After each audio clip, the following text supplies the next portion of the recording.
우리가 메리 크리스마스 하잖아요. 그 메리 크리스마스의 메리는 기쁜, 즐거운 하는 그리스어의 유래를 두고 있습니다. 크리스마스는 크라이스트 하는 그리스도, 예수님 플러스 마스라고 하는 이 마스는 뭐냐 그러면 천주교의 미사를 의미합니다. 우리식으로 하면 그게 예배가 되죠. 이렇게 보면 메리 크리스마스의 뜻은 뭐냐 그러면 즐겁게 예수님께 예배하기, 또는 즐거운 마음으로 이 땅에 오신 아기 예수님께 경배하기 하는 말이 됩니다. 그게 메리 크리스마스예요. 예수님이 우리의 기쁨인 이유는 영원한 죽음의 형벌로부터 우리를 자유케 해주셨기 때문에 그렇습니다. 그래서 예수님 탄생이고 기쁨이고 행복입니다. 지금 우리가 즐겁고 기쁜 마음으로 아기 예수님께 예배하고 경배를 드리는 거예요. 우리가 정말 기쁨의 마음, 즐거움의 마음, 감사의 마음을 가지고 메리 크리스마스라고 인사를 원래 해야 되는 거예요. 성탄절의 주인공이 예수님이고, 그래서 모든 사람들이 예수님의 탄생에 주목을 합니다. 메리 크리스마스라는 인사가 그걸 보여주죠. 예수님을 믿고 그렇지 않고와 상관없이, 그리고 국적이나 인종에 상관없이, 범죄자냐 범죄자가 아니냐와 무관하게 이 땅을 살아가는 그 모든 사람들이 성탄절이 되면 메리 크리스마스라고 인사를 합니다. 올해는 코로나로 인해서 쉽지는 않지만 술집에서요, 술잔을 기울이는 사람들끼리도 서로 인사가 뭐냐 그러면 메리 크리스마스. 장사하는 사람들도 메리 크리스마스. 심지어요, 은밀하게 밤에 범죄를 저지르는 사람들도 서로 만나면 성탄절 전날 밤은 메리 크리스마스예요. 다 메리 크리스마스입니다. 그리고 이 메리 크리스마스는 종교의 벽도 뛰어넘었어요. 사찰 입구에도 메리 크리스마스라는 현수막을 달았습니다. 그게 한 10년 전에는 그랬어요. 이번에 제가 찾아보니까 요즘은요, 절 입구에 트리도 세웁니다. 뭐 종교도 뛰어넘어요. 이렇게 전 세계 거의 모든 사람들, 모든 장소, 모든 인종이 예수님의 탄생을 축하하고 기뻐하고 행복의 파티를 가집니다. 이 정도면요, 예수님 믿는 것은 정말 행복하고 자랑스러운 일입니다. 오늘 예배를 드리는 우리가 가장 행복하고 모든 사람의 부러움의 대상입니다. 왜냐하면 예수님 태어나신 날 우리가 축하 파티 자리에 와 있잖아요. 그러면 정말 현실도 그렇게 예수님의 축하를 기뻐합니까? 반대죠.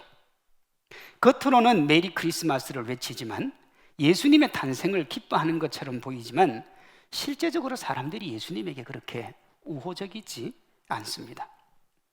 입에 담을 수 없는 정도의 거친 말로 기독교와 예수님을 폄하하는 인터넷 댓글이나 기독교를 향한 거칠고 비판적인 글들을 통해서 우리가 쉽게 확인을 할 수 있습니다. 이것이 즐겁고 기쁜 마음으로 아기 예수님의 탄생을 찬양한다는 의미인 메리 크리스마스를 외치는 사회와 사람들의 실상입니다. 메리 크리스마스는 즐겁게 예수님을 경배하고 찬양하는 것인데, 그렇게 외치면서 왜 예수님에 대해서 적의를 가질까요? 왜 이런 현상이 펼쳐질까요? 그리고 어떻게 해야 우리가 진정한 의미의 메리 크리스마스를 보낼 수가 있을까요? 오늘 본문에 나오는 첫 번째 성탄절을 맞은 두 부류의 모습에서 그 대답을 찾을 수 있습니다. 한 부류인 헤롯 왕이 있고요, 다른 부류인 동방으로부터 온 박사들이 있습니다. 전자는 메리 크리스마스라고 외쳤지만 그 사람들의 메리 크리스마스는 예수님을 위협하는 겁니다. 그리고 자신들에게는 슬픔이에요. 후자의 메리 크리스마스는 예수님의 기쁨이면서 자신에게도 말할 수 없는 행복과 영광입니다. 아무리 우리가 메리 크리스마스를 외쳐도 자신의 만족과 유익을 위한 메리 크리스마스면 슬픈 크리스마스의 주인공이 됩니다. 오늘 본문에 당시 종교 지도자들과 헤롯 왕이 이 주인공들이에요. 동방으로부터 온 박사들에게 왕의 출생 소식을 들은 헤롯 왕이 조사를 합니다. 이 어디서 그 왕이 태어날 건가? 그리고 보니까 이 왕이 누구냐 그러면 그들이 그토록 고대하고 기다리던 메시아예요. 4절 6절이요.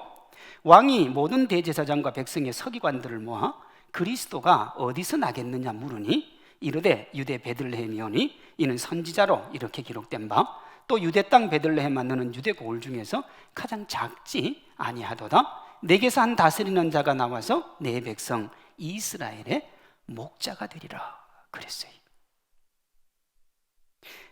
태어난 왕이 이스라엘의 참 목자예요. 그리고 하나님이 약속한 메시아입니다. 얼마나 기쁜 소식이에요. 이 기쁜 소식을 들은 헤롯 왕이 박사들에게 이렇게 말합니다. 7절 8절이요. 이에 헤롯이 가만히 박사들을 불러 별이 나타난 때를 자세히 묻고 베들레헴으로 보내며 이르되 가서 아기에 대하여 자세히 알아보고 찾거든 내게 고하여 나도 가서 그에게 경배하게 하라. 여러분, 나도 가서 아기 예수님에게 경배하게 하라. 이게 뭐예요? 메리 크리스마스예요. 이게요. 동방 박사들의 이야기를 들은 예수님 나신 소식을 들은 헤롯에게 기쁨이 넘친 겁니다. 야, 내가 예수님에게 메리 크리스마스 하고 싶으니까 내게도 좀 알려달라는 거예요. 헤롯이 이렇게 기뻐하는데 저는 지금 헤롯의 메리 크리스마스가 기쁜 마음으로 예수님을 경배하고 찬양한 게 아니라 그랬습니다. 그 이유가 그가 말하는 메리 크리스마스의 기쁨이 분노의 다른 표현이기 때문에 그렇습니다. 자, 다시요. 기쁨이 분노의 다른 표현이에요. 메리 크리스마스라고 쓰고 지금 나는 극도로 분노하고 있음, 그렇게 읽는 겁니다. 다시요.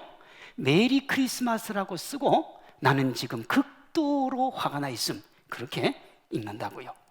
지나친 억척입니까? 아니요, 절대로 그렇지 않습니다. 자, 우리가 읽지 않았던 16절입니다. 이에 헤롯이 박사들에게 속은 줄 알고 심히 노하여 사람을 보내어 베들레헴과 그 모든 지경 안에 있는 사내 아이를 박사들에게 자세히 알아본 그때를 기준하여 2살부터 그 아래로 다 죽이니 그랬습니다. 여러분, 그게 진짜 메리 크리스마스고 내가 예수님을 못 찾았으면 2살 아래의 사내 아이를 다 불러놓고 뭐 해야 됩니까? 축하를 해야 돼요. 누가 예수님인지 모르니까. 그런데요, 그 2살 밑의 아이를 다 죽인다고 그랬어요. 그러니요, 메리 크리스마스는 뭐냐 그러면 분노의 표현입니다. 내가 왕인데 또 어떤 왕이 나냐 이거예요. 내가 주인인데 또 어떤 주인이 나오냐 하는 거예요. 그가 박사들에게 내가 가서 그에게 경배하고 싶다라고 말한 것을 겉으로 보면 알아봐주고 배려하고 존경하는 모습이 귀합니다. 이보다 멋질 수가 없어요. 그런데 이제 그 지식으로 아이들을 죽입니다. 16절에 보면 노했다 그랬어요. 화가 났어요. 근데 그 화가 어느 정도였냐 그러면 2살 아래의 사내 아이 다 죽일 만큼 화가 났어요. 목적이 뭐냐? 예수님이 왕이 되지 못하도록 하기 위함이 목적입니다. 그런데 뭘 외쳤느냐 그러면 메리 크리스마스를 외쳤어요. 아기 예수님을 나는 기쁜 마음으로 경배합니다. 여러분, 말이 안 되죠. 헤롯의 메리 크리스마스는 치명적인 독을 감춘 유혹의 웃음이요 위선의 예배입니다. 다시요. 헤롯의 메리 크리스마스는 치명적인 독을 감춘 유혹의 웃음이요 위선의 예배입니다. 상대방을 위하는 것 같지만 철저하게 자신을 위한 거예요. 상대방을 배려하는 것 같지만 실상은 상대방을 무너뜨리는 거예요. 7절에 누구라도 속을 수밖에 없는 메리 크리스마스를 외칠 때 어떻게 시작을 하느냐? 이에 헤롯이 이렇게 시작합니다. 16절에 누구라도 섬뜩할 수밖에 없는 예수님을 죽이고자 할 때도 이에 헤롯이 시작을 해요. 더 이상 자신을 낮출 수 없을 만큼 낮아진 모습이 7절이고요. 더 이상 자신을 높일 수 없을 만큼 높여진 모습이 16절이에요. 근데 시작은 이에 헤롯이 그렇게 시작을 합니다. 헤롯에게 예수님을 경배한다는 의미는 예수님을 죽이겠다는 겁니다. 그게 헤롯의 메리 크리스마스예요. 이 치명적인 독을 감춘, 자신이 하나님보다 더 높아지기 위해 하나님 섬김을 가장하는 이 위선은 인류의 역사부터 있어 왔습니다. 뱀이 아담과 하와를 유혹할 때 이렇게 했죠. 누가 봐도 넘어갈 수밖에 없는 좋은 것을 제시하는 뱀의 목적은 인간을 파멸로 이끄는 거였어요. 야, 네가 그거 먹으면 하나님과 같아져. 얼마나 듣기 좋은 얘기예요. 얼마나 행복한 얘기입니까? 근데 그 행복한 얘기가 분노와 자기 견딜 수 없는 교만의 표현이었다는 거예요. 자신을 위해 움켜잡으면 결국에는 그것이 자신을 망치는 치명적인 독이 됩니다. 제가 참 이 말을 수도 끝도 없이 했는데 막 슬플 때가 많아요. 우리 성도님들도 한번 새겨 들어봐요. 이 말 수도 끝도 없이 들었지만 정말 인간은요 다 이래요. 헤롯 왕이 외친 메리 크리스마스가 이를 잘 보여줘요. 키노라고 하는 어부가 고기를 잡다가 그물에 진주 하나를 끌어올립니다. 이따금 그물에 진주가 걸린 적이 있지만 그렇게 크고 아름다운 진주는 처음이었습니다. 가난한 어부였던 부부는 진주를 팔아 가난에서 벗어날 수 있음을 알고 진주를 보배처럼 여겼습니다. 그도 그럴 것이 아내 조안나를 비롯해서 주위에 보는 사람들이 입이 닳도록 야, 정말 진주가 아름답다, 귀하다, 너무너무 좋다 그렇게 했기 때문에 그렇습니다. 아침이면 사람들이 크고 아름다운 진주를 보기 위해 장사진을 이루었습니다. 그러나 이와 반대되는 일들도 많았습니다. 적지 않은 사람들이 진주에 탐을 냈어요. 부부가 몸이 아파 병원에 갔는데 의사가 약 처방을 제대로 안 해주는 거예요. 의사가 부부가 죽으면 진주를 자신이 가질 수 있다고 여겼기 때문에 약 처방도 제대로 안 해준 거예요. 한밤에 복면을 쓴 강도가 들기도 하고 폭력배가 찾아와서 헐값에 진주를 넘기라는 협박도 합니다. 이런 일들로 인해서 가난했지만 행복했던 부부의 삶이 엉망진창이 되고 말았어요. 그의 인생을 바꾸어줄 새로운 인생의 모멘텀을 열어줄 그 귀한 진주가 그들의 인생을 망치기 시작한 겁니다. 그러던 어느 날 부부는 밤에 몰래 진주를 가지고 나가서 바다에 던져버립니다. 이 이야기는 에덴의 동쪽이라는 소설로 유명한 노벨 문학상도 받은 존 스타인백의 진주라는 소설의 줄거리입니다. 키노 부부에게 크고 아름다운 진주는 그 무엇과 바꿀 수도 없는 정말 귀하고 소중한 것입니다. 그 어떤 말로 칭송해도 다 담을 수 없을 만큼 행복을 준 것이 진주였어요. 그러나 실제로는 그 보물이 그들의 삶을 불행하게 만들었습니다. 헤롯 왕도 그랬지만 자신을 위해 움켜잡으면 불행해집니다. 심리학에서는 이 움켜잡는 것을 집착이라 그래요. 키노 부부가 진주를 버리고 자유를 누린 것처럼 자신의 유익과 만족을 내려놓아야 행복이 옵니다. 헤롯을 한번 보십시오. 예수님의 것을 자신의 것인 양 움켜쥐었습니다. 그가 왕으로 있는 것은, 그의 권한이 힘이 있는 것은 주님을 위해 쓰라고 준 것인데 어느 순간 그것이 내 것인 줄 알았습니다. 그렇게 붙잡고 빼앗길까 싶어 거짓 웃음을 웃는 헤롯은 누구보다도 슬픈 사람입니다. 왕이었기에 예수님의 탄생을 준비하고 축하하며 누구보다도 행복한 성탄절을 보낼 수 있었습니다. 누구보다도 예수님에게 기쁨이 될 수 있었습니다. 그런데 헤롯은 내려놓아야 될 진주, 그 권력을 움켜잡음으로 그 누구보다 불행하고 우울한 성탄절을 보냈습니다. 3절을 보면 헤롯과 온 예루살렘이 듣고 소동을 했습니다. 이 소동의 의미가 뭐냐? 내 것이 사라질 것 같은 불안함의 소동입니다. 지금 그들이 누리는 모든 것이 예수님 거예요. 예수님이 그들에게 주셨어요. 그걸 누리고 행복하게 살다가 주인에게 돌려주라고 그걸 주신 거예요. 그런데 어느새 자기 것이라고 여긴 거예요. 돌려주는 것이 마땅한데 내 거라고 생각하니까 아까운 거예요. 그래서 주인인 예수님을 죽이려고 했어요. 저 예수님만 없으면 이 모든 걸 내가 가질 수 있다고 여겼기 때문에, 저 예수님만 없으면 이것이 내 것이라고 생각했기 때문에. 그래서 여러분 웃었어요. 그 아이를 찾아야 되잖아요. 찾아야 죽이든 뭐든 할 수 있으니까 위선의 웃음으로 메리 크리스마스를 외친 거예요. 이게요, 예수님이 직접 예화로 말씀을 하신 적이 있어요. 마가복음 12장에 예수님이 이 얘기를 하세요. 포도원 주인이 포도원을 만들었어요. 그리고 농부들에게 포도원을 짓도록 하고 먼 나라로 떠났습니다. 소출 때가 되어서 세를 받으려고 아들을 보냈는데, 포도원 상속자인 아들이 없으면 그것이 자기의 것이 된다고 여겼던 이 포도원을 경작하던 사람들이 아들을 죽여버립니다. 자기 것이 아닌 것을 자기 것이라고 여기면 이렇게 됩니다. 그리고 떵떵거리며 살 줄 알았어요. 여러분, 그 결말이 뭔 줄 압니까?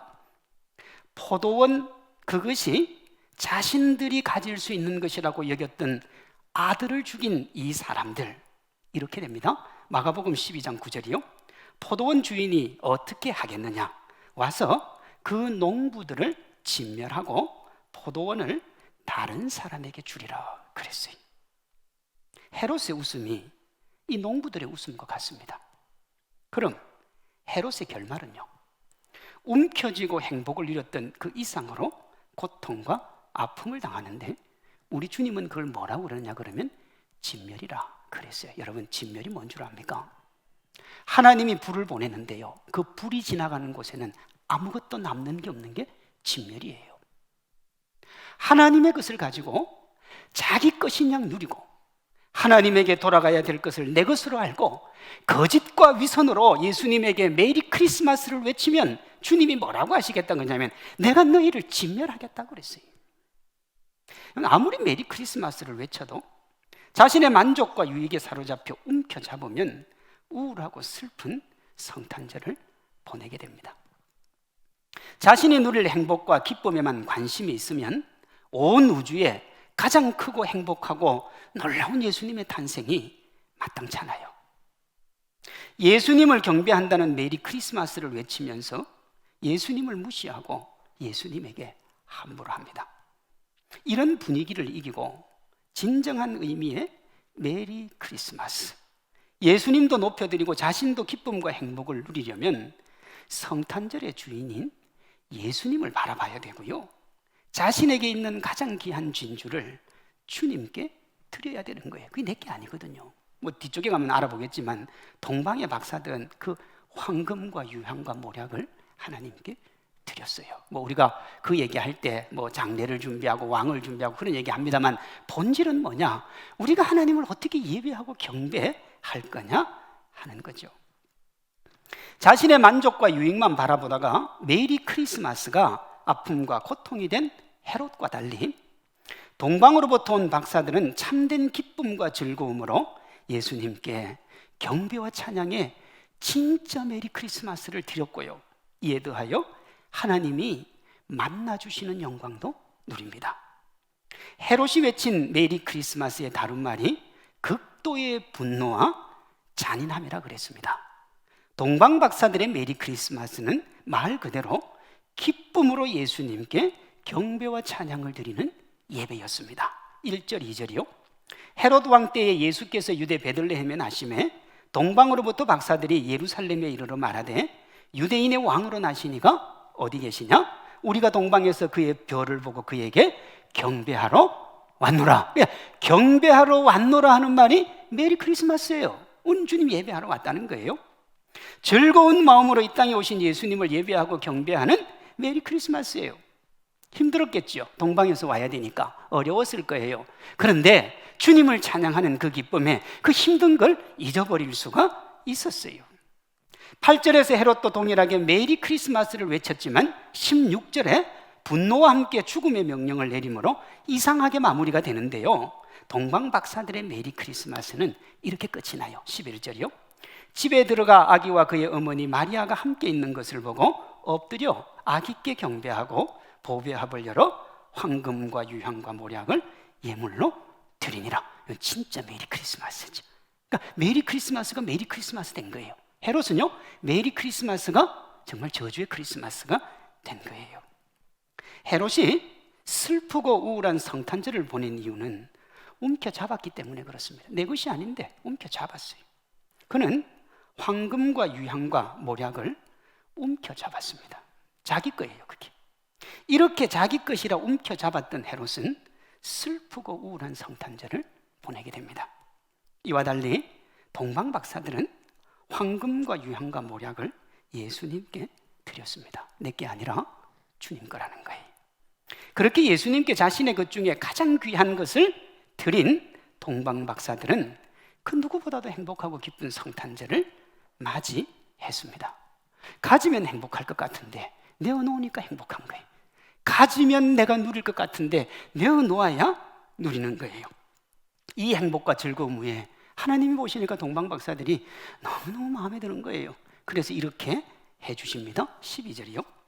그들은 꿈에 헤로데게로 돌아가지 말라 지시하심을 받아 다른 길로 고국에 돌아가니라. 핵심이 뭐예요? 하나님이 만나주신 거예요. 하나님이. 다른 길로 간다는 게 중요한 게 아니죠. 하나님이 만나주신 거예요. 어떤 분들은요, 올해 코로나로 그 어느 해보다 우리가 슬픈 성탄절을 보낸다, 그렇게 말하는 분이 있습니다. 그럴 수 있지만 오늘 말씀을 보면 그렇지 않을 확률이 훨씬 높습니다. 어쩌면 지금까지 우리가 맞아온 성탄절이 헤롯이 맞았던 성탄절과 비슷할지 모릅니다. 겉으로는 모두가 기뻤어요. 거리에는 켜를과 함께 사람들이 넘쳐났고 손에 가득한 선물로 서로의 얼굴에 웃음을 주었습니다. 모든 사람들이 행복과 기쁨을 노래했습니다. 그런데 아세요? 그 기쁨과 행복의 자리에 예수님이 계시지 않았습니다. 모두 자신의 만족, 유익, 행복, 기쁨을 위한 메리 크리스마스였습니다. 우리끼리 나누고 우리끼리 좋아하고 우리끼리 즐거워했잖아요. 헤롯처럼 작년까지 적지 않은 사람들이 성탄절을 자기 만족과 유익에 이용을 했습니다. 여관 주인처럼 상인들은 돈을 버는데 메리 크리스마스를 이용했어요. 성탄절 이브와 성탄절이 여러분 1년에 전 세계적으로 콘돔이 가장 많이 팔리는 날입니다.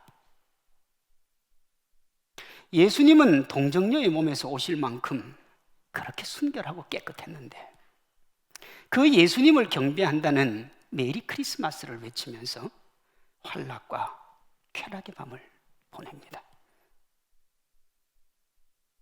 오늘날 크리스마스 이브와 그날만큼 예수님에게 치욕스러운 날이 어디 있습니까? 그래도 지난 밤은 예년보단 덜했습니다. 예년보단 덜했다고요.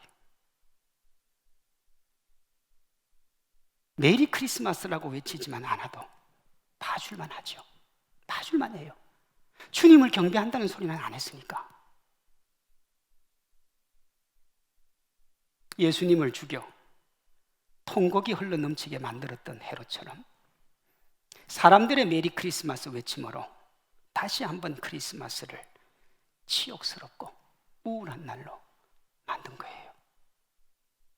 코로나19로 그 어느 해보다 우울하고 슬픈 성탄절이라고 말하는 올해가, 아니 오늘이 어쩌면 그 어느 해보다 행복하고 기쁜 정말로 메리 크리스마스를 보낼 수 있는 기회입니다.